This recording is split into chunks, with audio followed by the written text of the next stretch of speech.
We now enter the period of cross-examination, which trial-like allows the questioner to pose and the answer only to answer and not to repeat the question or to dodge. 6 minutes of questions begin to Dr. Craig, followed by 6 minutes of questions to Mr. Hitchens. Dr. Craig, your questions for Mr. Hitchens. All right. Let's talk first about whether there are any good arguments to think that atheism is true. Now, it seems to me that you're rather ambivalent here, that you say, you redefine atheism to mean a sort of atheism or non-theism. That's what it means.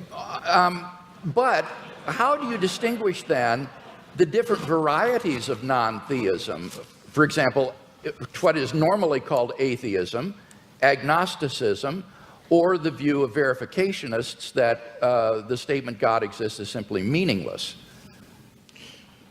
Well, I mean, there are different schools of atheism, as you say, but there's no claim I know how to make that says atheism is true, because atheism is the statement that a certain proposition isn't true. So I wish you'd get this bit right, because it's there you go again. Well, I just devoted a little time to this. I said it is not in itself a belief or a system. It simply says you can get by better, probably, we think, without the assumption that no one who wants you to worship a God has ever been able to come up with a good enough reason to make you do it. Now, so the point is, though, that on your definition of atheism or non-theism, it really embodies a diversity of views, such as agnosticism, what is normally called atheism, or this verificationism. Now, which of those do you hold to within this umbrella of atheism? Are you an atheist who asserts the proposition God does not exist, or do you simply withhold belief in God in the way the agnostic does? Right. On some days, I'm a great. No, I'm not going to do you that much of a favor. On some days, I'm a great admirer of Thomas Huxley, who had the great debate with Bishop Wilberforce in Oxford at the Natural History Museum about Darwinism in the mid 19th century, and who was known as Darwin's bulldog. We would now say Darwin's pit bull, and who completely trounced the good bishop. But I can't thank him for inventing the term agnostic. And I can't thank him for some of his social Darwinist positions either, some of which are rather unattractive. I need an answer to this. My time is fleeting. But because I think agnosticism is evasive. To me, yes, if you talk about the power of the Holy Spirit and so forth, to me that is meaningless. It's to me, I'm sorry, I've tried. It's white noise. It's like saying there is only one God and Allah is his messenger. It's gibberish to me. There are many of us. I'm sorry, there are just many of us of whom this is the case. It may be true, it is true. Okay, Mr. Hitchens, I got to press you here, again, because time is leaving. Feel free. What is your view exactly? Press away. Do you affirm God does not exist, or do you simply withhold belief? I think once I have said that I've never seen any persuasive evidence for the existence of something, and I've made real attempts to study the evidence presented and the arguments presented, that I will go as far as to say, have the nerve to say, that it does not therefore exist, except in the minds of its, except in the Henry Jamesian subjective sense that you say of it being so real to some people in their own minds that it counts as a force in the world. Yes. Okay, so you do affirm then that God does not exist. Now, what I want to know, and do you have any justification for that? I think I've come unwired in some horrible way. You're fine. Are you sure? Do you have any arguments leading to the conclusion that God does not exist? Well, I would rather. I think I'm wondering if I'm boring anybody now. I would rather say. I'd rather state it in reverse and say I find all the arguments in favour to be fallacious or unconvincing. And I'd have to add that though this isn't my reason for not believing in it, that I would be very depressed if it was true. But that's a quite different thing. I don't say of atheism that it's at all morally superior. That would be very risky. I wouldn't admit that it was at all morally inferior either, but we can at least be acquitted on the charge of wishful thinking. I wonder if that's the case. Would you agree that the absence of evidence is not evidence of absence? Well, I'm not sure that I would agree. Okay. Let's turn to the I mean, moral I argument and think- talk about that a little bit. I think you've misunderstood the moral argument. When Given the stakes, Doctor, given the stakes, I mean, you're not saying, we're not talking about unicorns or tooth fairies or leprechauns here. We're talking about an authority that would give other human beings the right to tell me what to do in the name of God. So for a claim like that, if there's no evidence for it, it seems to me not a small question. No, it's certainly not a small question. But Because I you're wonder making a if that very, means- very, very large claim. Your evidence had better be absolutely magnificent, it seems to me. And it's the lack of magnificence, I think, that began to strike me first. One final question, Doctor. Okay, well, let's go to the moral argument. It seems to me there that you've misunderstood the argument in that we're looking for an objective foundation for the moral values and duties that we both, I think, want to affirm. It's not a matter of whether or not we can know what is right and wrong, or that we need God to tell us what is right and wrong. It's rather that we need to have some sort of an objective foundation for right and wrong.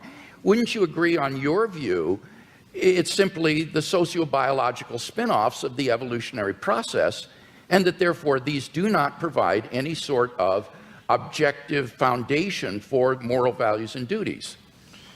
That could be true, yes. That Okay. could well be true. Yeah, I don't want to be too much of a reductionist, but it's entirely possible that it is purely evolutionary and functional. One wants to think that there's a bit more to one's love for the fellow creature than that. But it doesn't add one iota of weight or moral gravity to the argument to say, but that's because I don't believe in a supernatural being. It's a non sequitur. Mr. Hitchens, questions for Dr. Craig. Well, I'd like to know first, you said that the career of Jesus of Nazareth involved a ministry of miracles and exorcisms.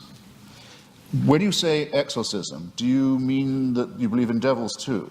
What I meant there was that most historians agree that Jesus of Nazareth practiced miracle working and he practiced exorcisms. I'm not committing myself, nor are historians committing themselves to the reality of demons, but they are saying that Jesus did practice exorcism and he practiced healing.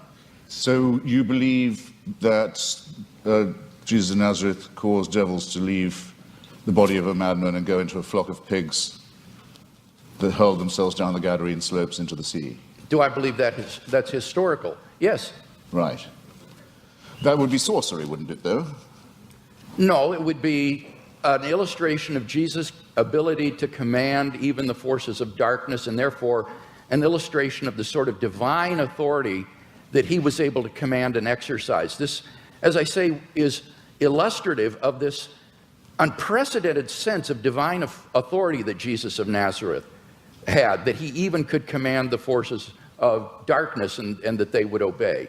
So whether you think he was a genuine exorcist or that he merely believed himself to be an exorcist, what is historically undeniable is that he had this radical sense of divine authority, which he expressed by miracle working and exorcisms. Right. And you believe he was born of a virgin? Yes, I believe that as a Christian. I couldn't claim to prove that historically. That's not part of my case tonight. But I as a Christian, I believe that. And I know you believe in the resurrection, but yes, and for that I think that we have good evidence. As a matter of biblical, what shall we call it, consistency, it's said in one of the Gospels that at the time of the crucifixion, all the graves of Jerusalem were opened, and all the tenants of the graves walked the streets and greeted their old friends. It makes the resurrection sound rather a commonplace in the greater Jerusalem area. It says, that's in the Gospel of Matthew, and that's actually attached to a crucifixion narrative. That's what I said. It says at the time of the crucifixion. Yes, that's right. At the time of the crucifixion, it says that there were appearances of Old Testament saints in Jerusalem at the time. This is part of Matthew's description of the crucifixion scene. Do you believe that? I don't know whether Matthew intends this to be apocalyptic imagery or whether he means this to be taken literally. I've not studied it in any depth, and I'm open-minded about it. I'm willing to be convinced one way or the other. You see, the reason I'm pressing you is this because, we know from Scripture that the pharaohs, the magicians, could produce miracles. In the end, Aaron could outproduce them. But what I'm suggesting to you is even if the laws of nature can be suspended and great miracles can be performed, it doesn't prove the truth of the doctrine of the person who's performing them. Or would you not agree to that? Not necessarily. I think that's right. So somebody could be casting out devils from pigs, and that wouldn't prove he was the Son of God. I think that's right. In fact, there were Jewish exorcists. The only point that I was trying to make there was that this was illustrative of the kind of divine authority that Jesus claimed, especially since he didn't cast them out in God's name, or he didn't perform miracles by praying to God. He would do them in his own authority. So that Jesus exercised an authority that was simply unheard of at that time, and for which he was eventually crucified because it was thought to be blasphemous. Well, it was thought to be blasphemous to claim to be the Messiah, to be exact. I mean, the people who got the closest look at him, the Jewish Sanhedrin, thought that his claims were not genuine. So remember, if you're resting anything on eyewitnesses, the ones who we definitely know were there thought he was bogus. But, okay, I think I've got a rough idea, assuming you make that assumption of his pre-existing divinity, that it's a presuppositionalist case, I can see what you're driving at. Well, no, I've I'm not got a another question. I've got another question for you, which is this. How many religions in the world do you believe to be false? I don't know how many religions in the world there are, so I Well, get could it. you name... Right. Fair enough. I'll see if I can't narrow that down. That was a clumsily asked question, I admit. Do you regard any of the world's religions to be false? Excuse me? Do you regard any of the world's religions to be false preaching? Yes, I think, yeah, certainly. Would you name one then? Islam. That's quite a lot. Pardon me? That's quite a lot. Yes. Do you think it's moral to preach false religion? No. So religion is responsible for quite a lot of wickedness in the world right there. Certainly. Right. I'd be happy to concede that. I would agree with that. So if I was a baby being born in Saudi Arabia today, would you rather I was me or a Wahhabi Muslim? Would I be? Rather be what? Would you rather it was me? It was an atheist baby or a Wahhabi baby?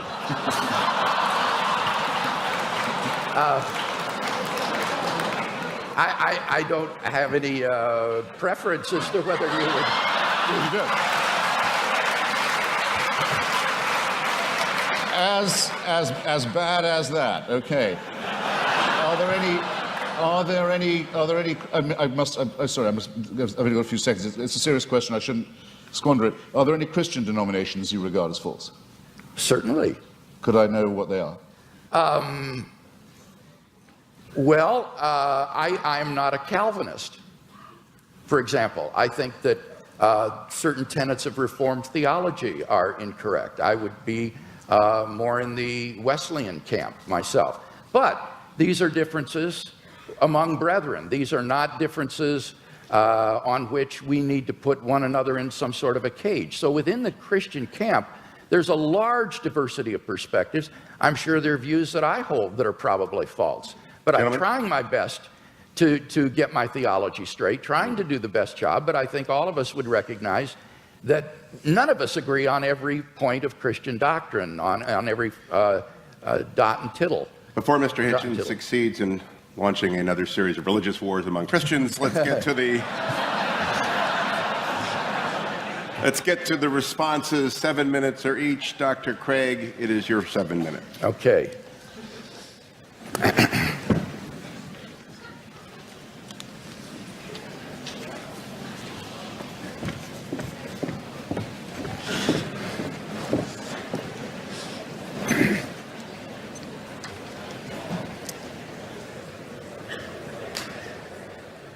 Well, I think it's very evident that in tonight's debate, we've not heard any good reasons to think that what is normally called atheism is true. That is to say, the belief that God does not exist. Mr. Hitchens withholds belief in God, but he's unable to give us any argument to think that God does not exist, which is what is called positive atheism.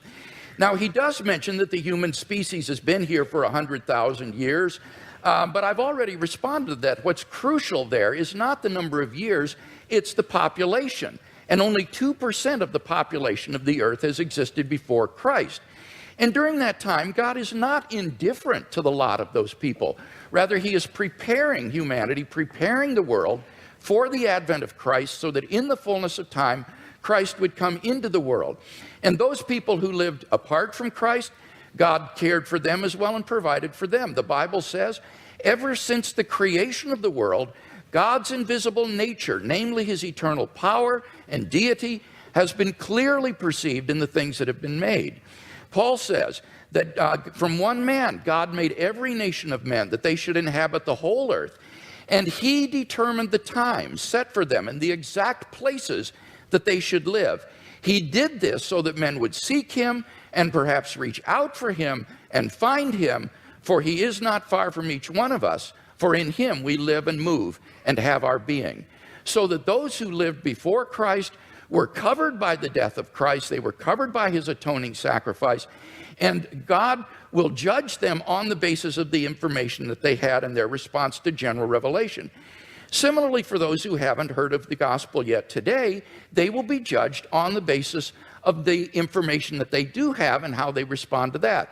And aren't you glad that you don't have to judge them? You can leave this up to the hands of a just and holy and merciful God who will judge people on the basis of how they respond to the revelation that they do have. So we've not heard any argument tonight that God does not exist. Now, by contrast, I've given 5 arguments to show that Christian theism is true. First, we saw the cosmological argument. Mr. Hitchens has not disagreed with either of the premises of this argument, and so we have good grounds for believing there's a personal creator of the universe. As for the teleological argument, again, he didn't respond to what I said in my last speech with respect to the fine-tuning being well established in science, and that the fact that we're going toward nothingness, as he puts it, is an atheistic assumption, not a Christian assumption, and therefore doesn't do anything to disprove design. Now, what about the moral argument? Here he says that you have to prove that people would behave better if they believed in God. That's not the argument. I hope that's clear to everyone. The argument is that without God as a transcendent foundation for moral values, we're simply lost in sociocultural relativism. Who are you to judge that the Nazi ethic was wrong? Who are you to judge that the ethic of ancient Hinduism was wrong? Who are you to judge that the Afrikaner apartheid is wrong?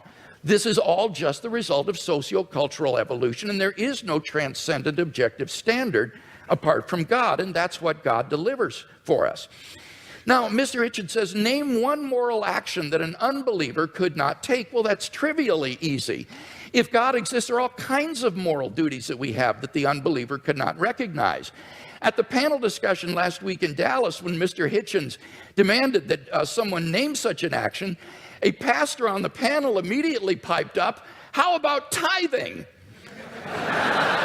Well, leave it to a pastor to think of that, but clearly that's an action that only a believer would take. Even more fundamentally, what about the first and greatest commandment? You shall love the Lord your God with all your heart, with all your strength, with all your mind. That is an action that only a believer can take. No unbeliever can discharge even this most fundamental of moral duties. But in any case, all of this is beside the point with respect to the moral argument. The point is that on atheism, there are no moral obligations for anybody to fulfill. In nature, whatever is right, and Mr. Hitchens is unable to provide any sort of objective foundation for moral values. Massimo Pigliucci is a philosopher of biology. This is what he has to say. He says, on atheism, there is no such thing as objective morality. Morality in human cultures has evolved, and what is moral for you might not be moral for the guy next door, and certainly is not moral for the guy across the ocean. And what makes you think that your personal morality is the one and everybody else is wrong? What we call homicide or rape, he said, is very, very common among different kinds of animals. Lions, for example, commit infanticide on a regular basis. Now, are these kinds of acts to be condoned? I don't even know what that means, because the lion doesn't understand what morality is. Morality, he says, is an invention of human beings. It's just a convention that human beings have adopted to live together, but it has no objectivity. And that's what I offer Mr. Hitchens tonight, is a solid, transcendent foundation for the moral values that I think he so desperately wants to affirm. What about the resurrection of Jesus? Here he misunderstood N.T. Wright's argument. N.T. Wright's argument is not that the success of Christianity means that it's true. That would apply to Islam and Mormonism.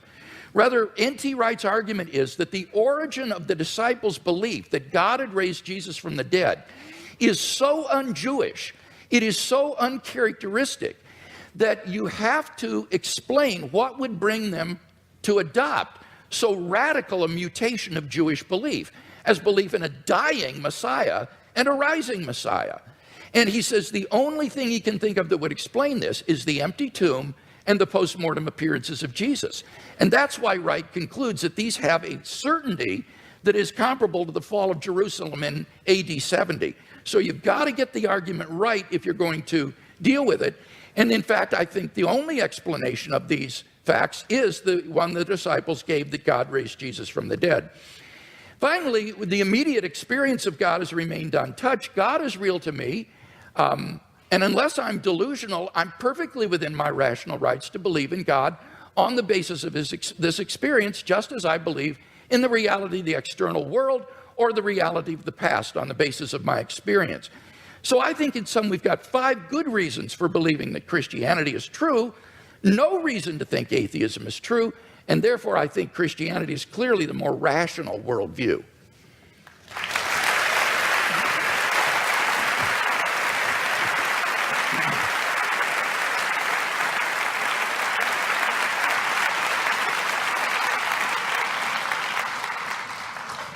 I think it's you'll correct me if I'm wrong, it's Tertullian, isn't it, who says something like, it's variously translated, credo quia absurdum, that the very improbability of the thing, the very unlikelihood of it, the unlikelihood that anyone would fabricate such a thing, for example, that a Jew could be brought to believe something so extraordinary, is testimony to its truth. I'm sure there can't be anyone who doesn't think that's a little too easy, a little too facile. I myself, for example, have followed the career of a woman known vulgarly in the media as Mother Teresa, an Albanian named Agnes Bojashu, a Catholic fanatic operating in the greater Calcutta area. And I watched every stage of her career as a candidate for, and then the recipient of, beatification and shortly canonization. The canonization will require, and as the Vatican demands, the attestation of a miracle performed by her posthumous intercession. And the miracle's already been announced. A woman in Bengal, fortunately already a devout Catholic, by pressing a medal of Mother Teresa to her stomach, made a tumor go away, or so she says. All the witnesses to this have since recanted. All the doctors have given a much better explanation of how she was cured, of the swelling and the growth and what the medicines were and so forth, but they're still stuck with it. They have to go ahead with this process because, which will lead to countless untold suffering in India, because it will appear to license the bogus charlatanry of shaman medicine and intercessory medicine rather than the real thing. All of this will have to be gone through, this awful display, in the name of faith. And I just happen to have watched it at every stage, and I can tell you, it's depressingly easy to get a religious rumor started. You can count on an enormous amount of pre-existing credulity among illiterate, frightened, ill-educated populations. There isn't a literate, written down, properly attested witness of any real sort in the Gospels. It is, and you may as well admit it and stick to it because it's what you're good at, it involves an act of faith. Second, on the matter of my moral question, yes, it's true that Doug Wilson said that tithing was something I couldn't do, but then, I'm not moving the goalposts here, I don't think I'd regard giving all my money to the new St. Andrew's Church as a moral act. The only challenge that I've had so far that I really couldn't get out of, I should share it with you, was I was told, well, you couldn't do this. You couldn't say, Father, forgive them for they know not what they do. No, but nor could you, as people of faith. You wouldn't dare. It would be blasphemy for you to do it. There's only one person who can do that, even on your account. So with respect, ladies and gentlemen, I think both my challenges stand. It hasn't been shown that I couldn't be a moral person despite my unbelief, and it has certainly not been demonstrated that unbelief will guarantee you against, the belief will, I'll say it again, that unbelief will ensure you against wickedness. You mentioned things like apartheid and Nazism. Well, let me just run it by you. Partly this often comes up because people say, what about the crimes and wickednesses of the secular world? The apartheid system in South Africa was actually a creation of the Dutch Reformed Church. It was justified theologically as the giving of a promised land to one Christian religious tribe, in which everyone else was supposed to be hewers of wood and drawers of water. It wasn't until the Dutch Reformed Church, under pressure, agreed to drop their racist preachments of many years that the apartheid system could be dismantled. The dictatorship in Greece in 1967 to 74 was proclaimed by the Greek Orthodox Church as a Greece for Christian Greeks. The Russian Orthodox Church at present, maybe this is one of the churches you don't recognize as Christian, I don't know, but has currently become the bodyguard of the Vladimir Putin dictatorship in Russia. They are now producing, the Russian Orthodox Church, actual icons with halos around them of Joseph Stalin for distribution to extreme Russian nationalists and chauvinists for whom the church has become the spiritual sword and buckler. In Nazi Germany, prayers were said every year on the Führer's birthday by order of the churches for his survival and well-being. The first concordat signed by Hitler and by Mussolini in both cases was with the Vatican. If you take out the word fascist from any account of the 1920s and 30s, any reputable historical account, and you insert the words Christian right wing or actually Catholic right wing, you don't have to change a word of the rest of the sentence. And the third member of the Axis, the Japanese Empire, was led by someone who actually claimed he was himself a god, and to whom everyone in Japan was a serf, and had to admit his godhead and divinity. And it was said to all of them, where would we know without the emperor? How would we know what to do? How would we know what a right action was? Without him, there would be screwing in the streets. There would be chaos. No one would know their bearings. Without our God, we would be rudderless. Many Japanese people, in fact, it's pitiful to report, still actually believe that. Now, I want to say, in other words, that religion is the outcome of unresolved contradictions in the material world. That if you make the assumption that it's man-made, then very few things are mysterious to you. If you make the assumption that religion is man-made, then you would know why, it would be obvious to you why, there are so many religions. When you make the assumption that it's man-made, you will understand why it is that religion has been such a disappointment to our species, that despite innumerable revivals, innumerable attempts again to preach the truth, innumerable attempts to convert the heathen, innumerable attempts to send missionaries all around the world, that the same problems remain with us, that nothing is resolved by this, that if all religions died out, or all were admitted to be false, instead of, as all believers will tell you, only some of them are false. In other words, we're faced with the preposterous proposition that religion are either all of them true, or none of them true, or only one exclusive preachment is true. And none of these seem to me coherent, and all of these seem to be the outcome of a man-made cult. Assume that all of them were discredited at the same time, all of our problems would be exactly what they are now. How do we live with one another? Where indeed do morals and ethics come from? What are our duties to one another? How shall we build the just city? How shall we practice love? How shall we deal with the baser, what Darwin called the lowly stamp of our original origins, which comes not from a pact with the devil or an original sin, but from our evolution as well. All these questions, ladies and gentlemen, would remain exactly the same. Emancipate yourself from the idea of a celestial dictatorship, and you've taken the first step to becoming free. Thank you.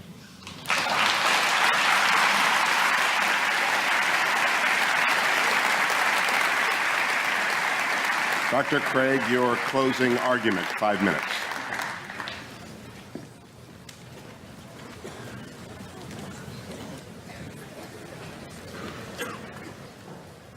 In my final speech, I'd like to try to draw together some of the threads of this debate and see if we can come to some conclusions. First, have we seen any good arguments tonight to think that God does not exist? No, I don't think we have. We've heard attacks upon religion, Christianity impugned, God impugned, Mother Teresa impugned, but we haven't heard any arguments that God does not exist. Mr. Hitchens seems to fail to recognize that atheism is itself a worldview. And it claims alone to be true, and all the other religions of the world false. It is no more tolerant than Christianity with respect to these other views. He asserts that he alone has the true worldview, atheism. The only problem is he doesn't have any arguments for this worldview. He just asserts it. So it seems to me that if you're going to have a worldview and champion it tonight, you've got to come to a debate prepared to give some arguments, and we haven't heard any. He did have an argument about evolution, but when I explained that, it actually turned out to be supportive of theism. Evolution actually provides evidence for the existence of a designer of the universe. So we've not heard any good arguments to think that atheism is true. Now, I presented 5 reasons to think that theism is true. And this is what God, or the God hypothesis, does give you. He asks, what does it give us?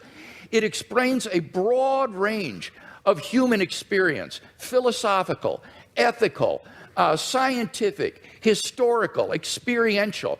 I find the attraction of the God hypothesis is that it is so powerful in making sense of the way the world is. For example, the God hypothesis explains the origin of the universe. Mr. Hitchens has completely dropped this point in tonight's debate when we saw that, in fact, scientific and philosophical evidence points to a beginning of the universe out of nothing, and therefore to a transcendent personal creator of the cosmos. The teleological argument, the fine-tuning that is established in the initial conditions of the universe, not to speak of in the biological complexity that then ensued. And again, Mr. Hitchens has dropped that in the course of the debate tonight. So we have a creator and an intelligent designer of the cosmos. Thirdly, the moral argument. We saw that without God, there are no objective moral values. And here Mr. Hitchens has consistently distorted the argument. He's portrayed the argument as, how would we know moral values if we didn't believe in God? We don't need to believe in a tyrant in order to find moral values. Unbelief doesn't produce wickedness. That is all irrelevant. The point is that there is no foundation on a naturalistic worldview for the moral values and duties that we both want to affirm. And he agrees with that. This is what he says, and I quote. He says, our innate predisposition to both good and wicked behavior is precisely what one would expect to find of a recently evolved species that is half a chromosome away from chimpanzees, primate, and elephant, and even pig societies show considerable evidence of care for others, parent-child bonding, solidarity in the face of danger, and so on. As Darwin put it, any animal whatever endowed with well-marked social instincts would inevitably acquire a moral sense or conscience as soon as its intellectual powers had become as well developed as in man. That is the sociobiological explanation of morality. The problem is that moral sense that develops in pig societies, chimpanzees, baboons, and Homo sapiens is illusory on atheism, because there are no objective moral duties or values that we have to fulfill, and that's what the theist can offer Mr. Hitchens. And so I want to invite Mr. Hitchens to think about becoming a Christian tonight.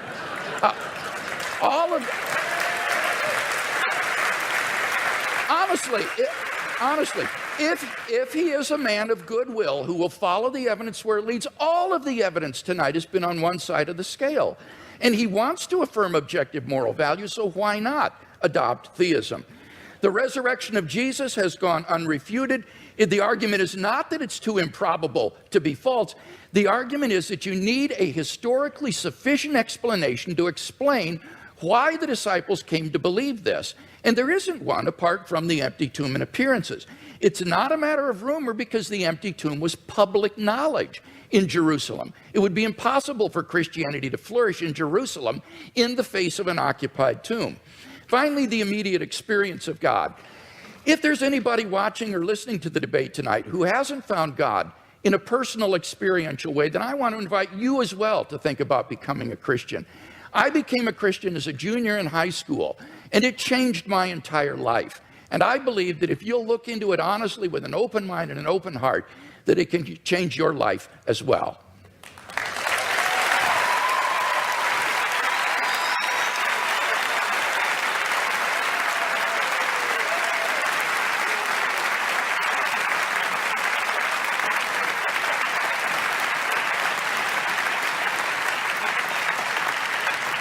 Mr. Hitchens has yielded his time, and therefore we move to questions, and we are directing those questions to students tonight. I want to repeat something Dr. Hazen said: there are stupid questions. I want to add to it, we are uninterested in your opinions, only your questions matter to us. I don't know where the microphone is. Can we hear the first question? Each participant will answer every question. Dr. Craig, Mr. Hitchens, thank you so much. It's been great listening to you both.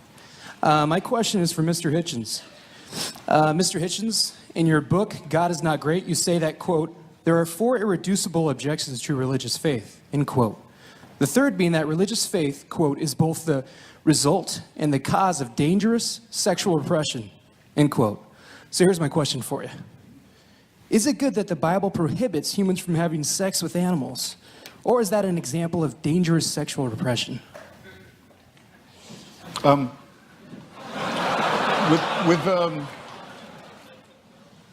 The allusion I was making was not to the man-made in the ordinary sense nature of religion, that you can tell from studying some of its codes that it's humans that are inventing it. That's why so many of the injunctions in the Old Testament are, as you quite rightly say, concerned with agriculture, shall we put it delicately.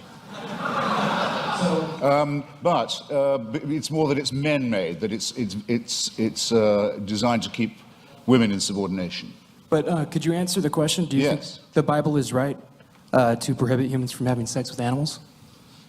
I don't know of any good advice about having sex with animals. In favor of it, I mean to say, look, there are things that if people do, incest is one, and cannibalism is another. If you do them, you'll die out. A society that permitted it would. There were societies in New Guinea that did practice cannibalism, and there's a terrible disease that you get called kuru if you do it, and it seems to be.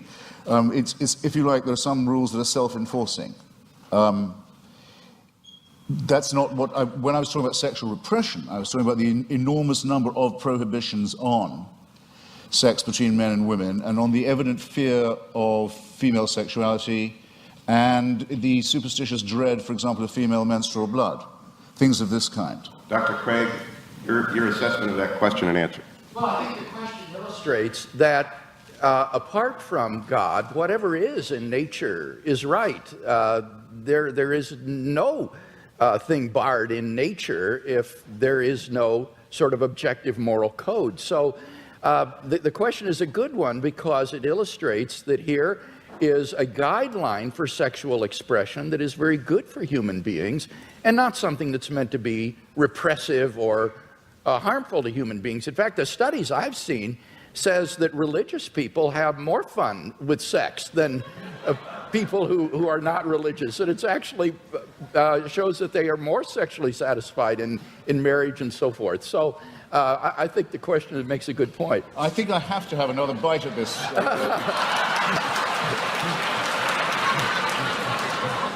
This tempting cherry. You see, if it's true that, as I think it is, that nature is pretty indifferent, pretty callous, pretty random, then who is the designer? But many people say concerning the ban on homosexuality, for example, in the Old Testament, they'll say, well, homosexuality is against God's law and it's against nature's law. Well, in that case, why does nature see to it that so many people are born homosexual? Or, if you want to rephrase it, why does God have so many of his children preferring sex with their own gender?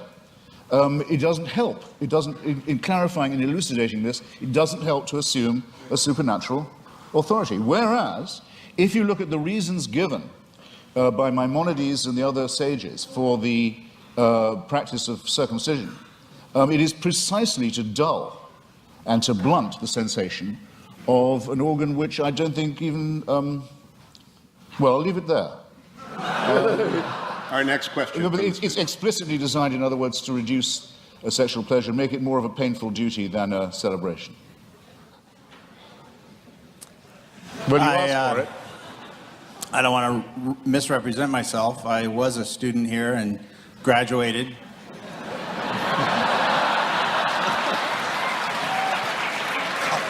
Somewhat by the skin of my teeth, but Mr. Hitchens, you stated that some of your most strongly stated arguments are that the results of religion, violence, death, destruction, the motivation being religion, discredit those who would promote a belief in God. However, I think there's an imbalance there in that the nuclear bomb was created by physicists and is the most demonstrable violence perpetrated on mankind. So I wonder how you respond to that. Well, physics isn't an ideology. Physics isn't a belief system. It's a science. Well, I think that would be subjective. I mean, you could, any more than the Marie Curie discovering radium makes her practice morally different. I mean, it's not comparing like with like. What I'm talking about are specific religious injunctions to do evil, to mutilate the genitalia of children, for example, to take the pastor, Douglas Wilson, who Dr. Craig was just mentioning, with whom I crossed swords several times this year, recently in Dallas. I happened to be mentioning to him about the commandment to exterminate the Amalekites in one of our debates, and he said that commandment is still valid. If there were any Amalekites, it would be his job to make sure that they were all put to the sword. And some of the virgins left over for slavery, purposes better imagined perhaps than described. I think this is a very serious problem. I'm not taking refuge in the commonplace that sometimes religious people behave badly, that would discredit religion. That would be a very soft option. I'm saying there are specific biblical, scriptural injunctions to do evil. Dr. Craig, in that regards, those who are announced atheists who have done evil in the world, particularly in the last 20th century, the Marxists, the Trotskyites, the Stalinists, have they done more damage in your view and more evil than the Christians? Well, this is a debate, Hugh, that I don't want to get into because I think it's irrelevant. I as a philosopher, and I mean this, am interested in the truth of these worldviews more than I'm interested in the social impact. And you cannot judge the truth of a worldview by its social impact. That's just irrelevant.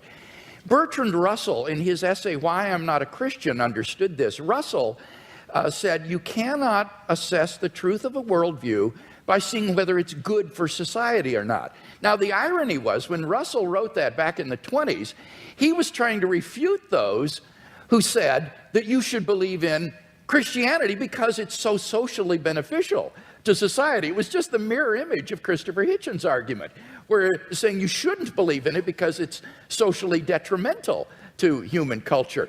But I think Russell's point cuts both ways because it's a valid point. You can't assess the truth of a worldview by arguing about its cultural and social impact. There are true ideas that may have had negative social impact, and therefore we have to deal with the truth of these, the arguments for and against them, and not get into arguments about has Marxism or Chinese communism been responsible for more deaths than theism in the 20th century. No, I completely concur with what you say there. I mean, I just wanted to say that I think that those commandments are injunctions to do evil, but I would much prefer to say that the tribe that thought it was hearing these instructions from God to kill all of its rivals, exterminate all its rivals for the Holy Land, might possibly have had, I think it's overwhelmingly probable it did have, a need to seek and claim divine approval for the war of greedy extermination, annexation, and racist conquest that it was going to undertake anyway. In other words, I don't think there was an authority issuing that commandment, whether it was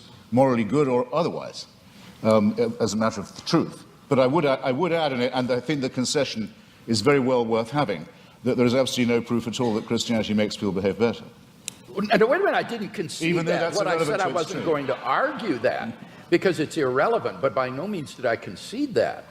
And I do appreciate as well the way you framed the issue about the Canaanites. I think you're quite right in saying that this is not an issue about whether or not God exists. Rather, this is a question about biblical inerrancy. Did these ancient Israelites get it right in thinking that God had commanded them to do these things, or did they, in their nationalistic fervor, think God is on our side and do something which, in fact, they weren't commanded to do by God? So that this isn't an issue between atheism and theism. This is an issue about biblical inspiration and inerrancy, and that's an important issue, but it's not one that is on the floor tonight. Our next student question. Hi, my question is mainly directed at Mr. Hitchens, but Christian theism, as with all theisms that claim a revelation, say that the purpose of human existence is to serve God, and Dr. Craig might want to expound on that in some way. But Mr. Hitchens, as an atheist with no transcendent being giving you a reason for existence, what then is the best way to live life, or what is motivation for living life, or what is the purpose of your existence without a transcendent being telling you what to do? Well, I find it, you see, this is where I find it hard to accept the grammar of your question. It's as if I was only willing to concede supernatural, you want to say transcendent, I want to say supernatural, then my life would have purpose. I think that's a complete non sequitur. To me, at any rate, I'll have to just make the confession. And this is as real to me, subjectively, as any William Jamesian apprehension of the divine. I don't get your point at all. Dr. Craig, one of the written questions says, and I think it is consistent with the question from the audience, you have written that life without God is absurd, but I know unbelievers who are living fulfilling moral lives. In what way is their life absurd? Okay, let me respond to that and to the question here that was asked. I would say that the purpose of life for which God has created us is not to serve God. Remember, Jesus said, I have not called you servants, I have called you friends. And I think the Westminster Confession gets it right when it says the purpose of human existence is to glorify God and enjoy Him forever. God is the fulfillment of human existence. It is in fellowship eternally with God, the source of infinite goodness and love, that the true fulfillment of human existence and freedom is to be found. Now, when I say that apart from theism, life is meaningless, I mean objectively meaningless. This is the same distinction that we're talking about with regard to moral values.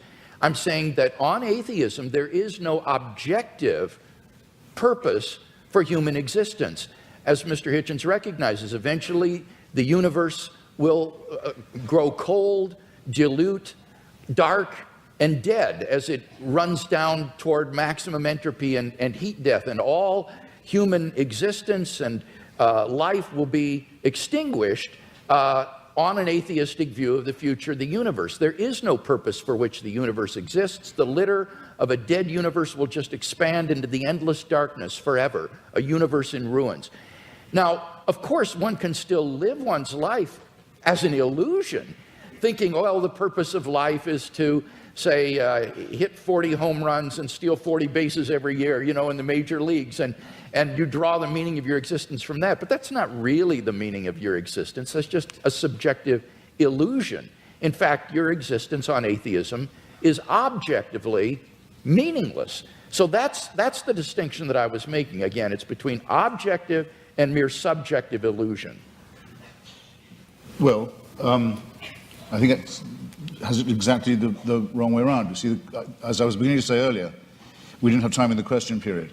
I wouldn't say that atheism was morally inferior. I wouldn't concede that for a second. I don't want to make a claim for its superiority either, but there may be a slight edge here. We don't believe anything that could be called wishful. In other words, we don't particularly welcome the idea of the annihilation either of ourselves as individuals, the party will go on and will have left and we're not coming back, or of the entropic heat death of the universe. We don't like the idea, but there's a good deal of evidence to suggest that that is what's going to happen. And there's very, very little evidence to suggest that I'll see you all again in some theme park. One nice and one nasty experience. There's absolutely no evidence for that at all. So I'm willing to accept, on the evidence, conclusions that may be unwelcome to me. I'm sorry if I sound as if I'm spelling that out, but I will. Now, you want to know what makes my life meaningful? Generally speaking, it's been struggling myself to be free, and if I can say it without immodesty, Mr. Hewitt kindly said it for me, too flatteringly beforehand, but trying to help others to be free too. That's what's given a lot of meaning to my life and does still, the solidarity with those who want to be as free as I am, partly by luck and partly by my own efforts and the efforts of others. Well, one obstacle to liberty, and that's why I mentioned it, and gave so many examples of it in history and in the present day, is the poisonous role played by fellow primates of mine who think they can tell me what to do in the name of God because God's told them that they have this power. So that's one thing I'd like to be shot of right here in the here and now. And my suspicion is, if you really ask the religious, where do they want power and what's the world they care about, the next one or this one, it'll be this one every time, because they too know perfectly well that this is the only life we've got. Yeah, I don't think that's true. It seems to me that on the basis of the resurrection of Jesus, that we have grounds for the hope of immortality. This is the foundation upon which the Christian hope is predicated. So again, it gets back to whether or not one has good grounds for thinking that Jesus was who he claimed to be and that God raised him from the dead. Because if he did, then there is hope of immortality. But then I return your question to me, I return it to you in a different form. If there's going to be a resurrection, an ingathering, if in the end all injustices will be cancelled, all tears dried, all the other promises kept, then why do you care what happens in this brief veil of tears? Why do the churches want power in the here and now? Why do they want to legislate for things like abortion or sexuality or morality? Why bother? I mean, isn't it just as much the case, as Dostoevsky says about atheism, that without God all things are possible, that with God all things are thinkable too? Not at all.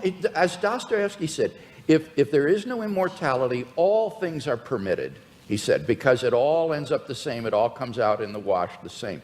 But if there is a God who exists, who loves human beings and has created them in his image and endowed them with intrinsic moral value and unalienable rights, then you have every reason to treasure other persons as ends in themselves.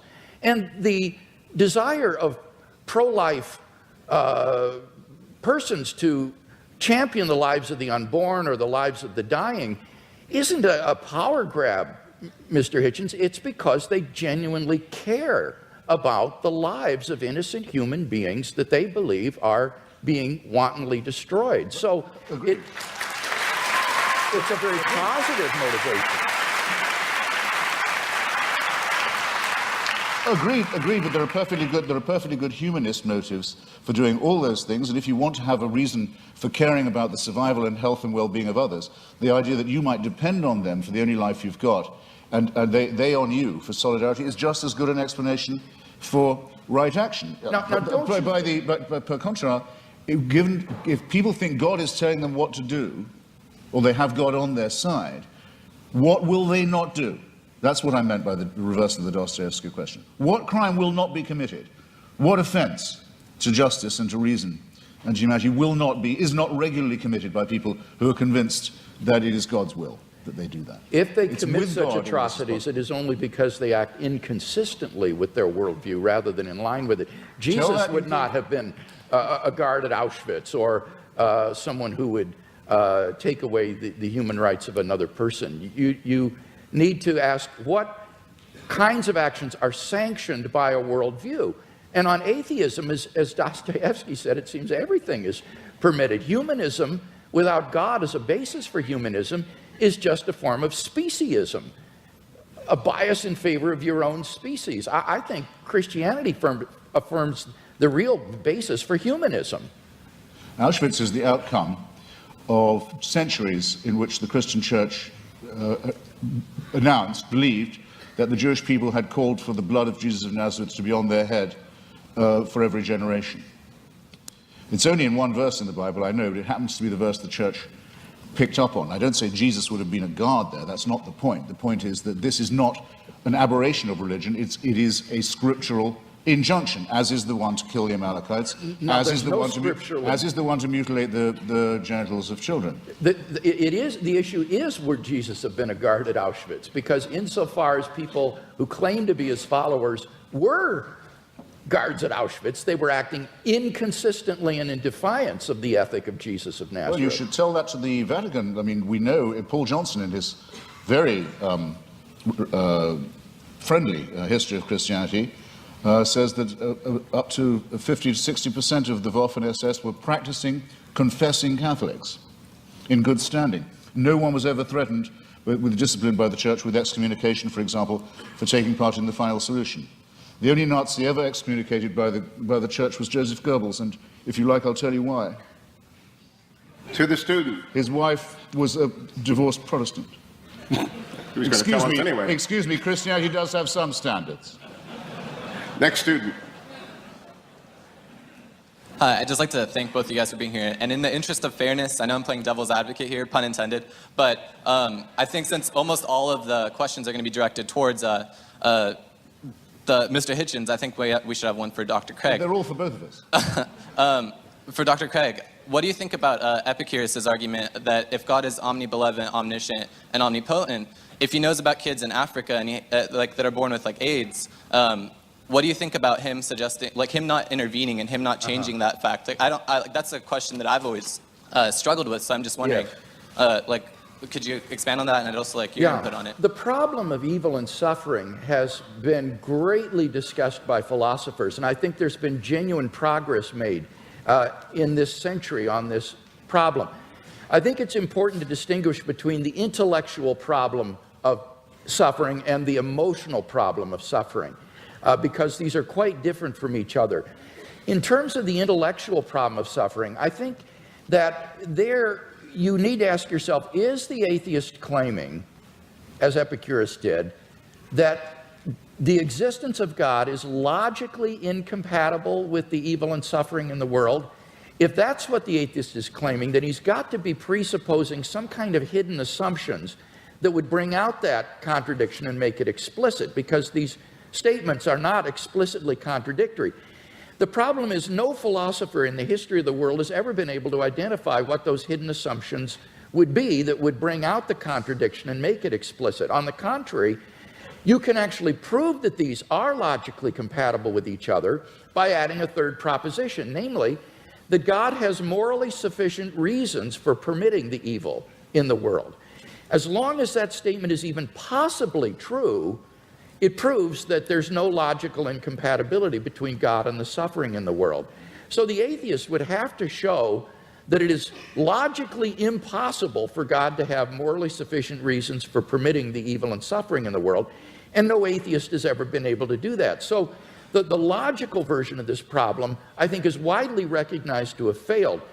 Those atheists who still press the problem, therefore press it as a probabilistic argument. They try to say that given the evil in the world, it's improbable that God exists. Not impossible, but improbable. Well, again, the difficulty there is that the atheist has to claim that if God did exist, then it is improbable that he would permit the evil and suffering in the world. And how could the atheist possibly know that? How could the atheist know that God would not, if he existed, permit the evil and suffering in the world? Maybe he's got good reasons for it.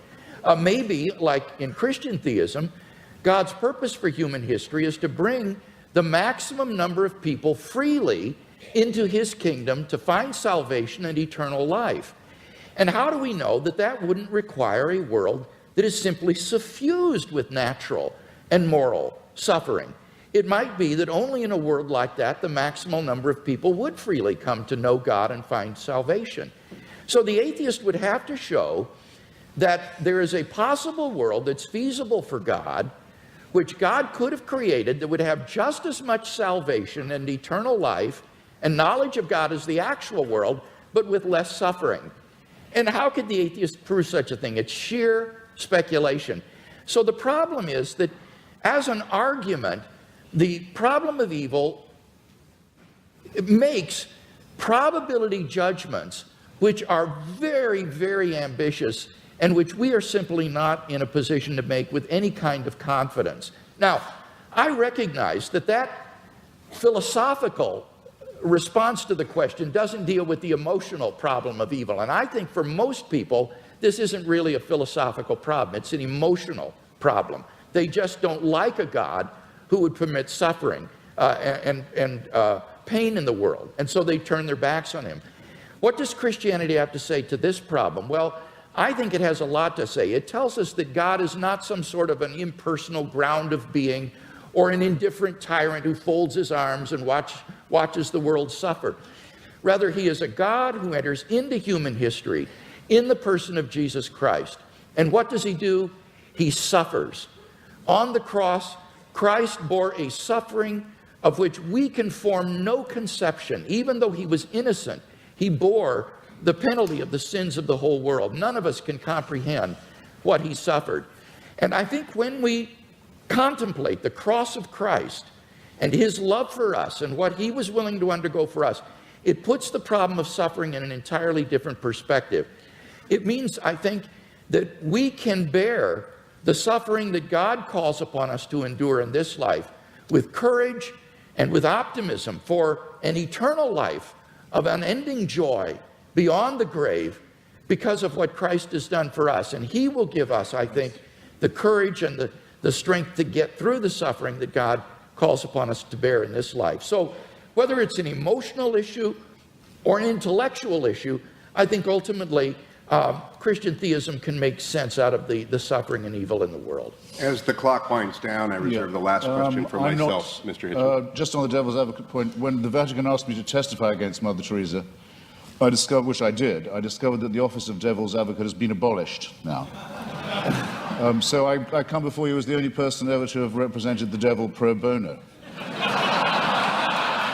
Last question. Yeah. Now, I'm not one of the, I was very intrigued by that reply and largely agree with it. If I was a believer, I would not feel God owed me an explanation. I'm not one of those atheists who thinks you can go around complaining. I mean, if you make the assumption that there is a deity, then all things are possible. You just have to be able to make that assumption.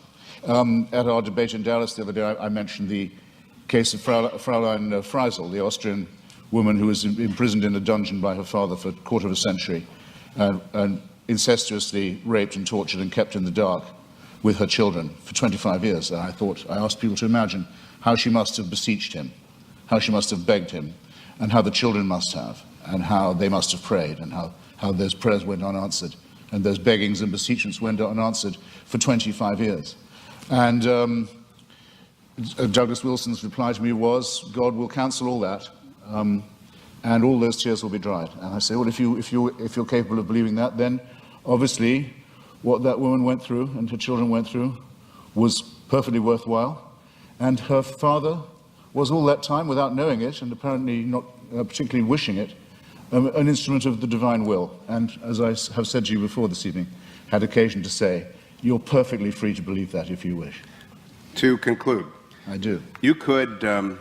Hitchens, you've got 4,000 people here, tens of thousands more watching. You could do the same exchange at Wheaton, at Westmont, at Azusa Pacific, at Point Loma, at Notre Dame, at every great Christian university in the United States. Why do you think so many people come out to see debates with accomplished people like Dr. Craig and you? It's a time for this great question to come up again. I think there are two reasons for it. One is the emergence of a very aggressive theocratic challenge in various parts of the world. We're about to see a long-feared nightmare come true, the acquisition of apocalyptic weaponry by a messianic regime in Tehran, which is already enslaving and ruining a formerly great civilization.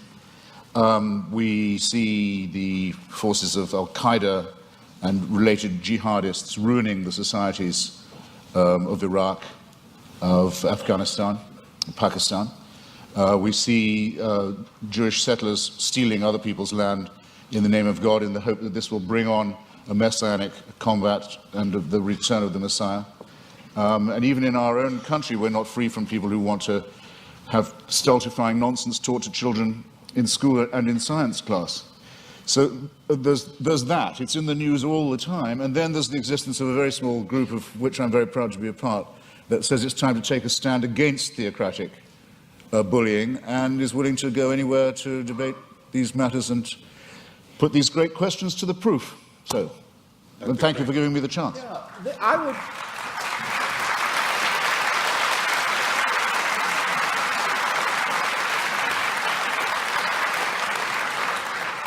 I would answer the question somewhat differently. I think that what we're seeing is the fruit of modernity. In the Enlightenment, the church and the monarchy were thrown off in the name of free thought, an unshackled human inquiry. And the thought was that once mankind was freed from the shackles and bondage of religion, that this would produce a sort of humanistic utopia. And instead, I think what we've come to see is that the fruit of the naturalistic worldview is that mankind is reduced to meaninglessness, valuelessness, and purposelessness. And that therefore the question of God's existence has become all the more poignant in our age because we're beginning to question, I think, the fruit of modernity and questioning scientific naturalism. I'm privileged to be part of a revolution in Christian philosophy that has been going on over the last half century that has literally transformed the face of Anglo-American philosophy. As the scientific, naturalistic, atheistic worldview has been challenged in the name of reason and philosophy, and the theistic worldview reasserted. And I believe that we're seeing a tremendous groundswell of interest among lay people as this revolution is beginning to filter down to the man in the street. So I would see us as beginning to question the assumptions of modernity and the bitter fruits of modernity that have been so evident in the 20th century. And I'm hoping that this will lead to a tremendous renaissance in Christian thinking and Christian faith.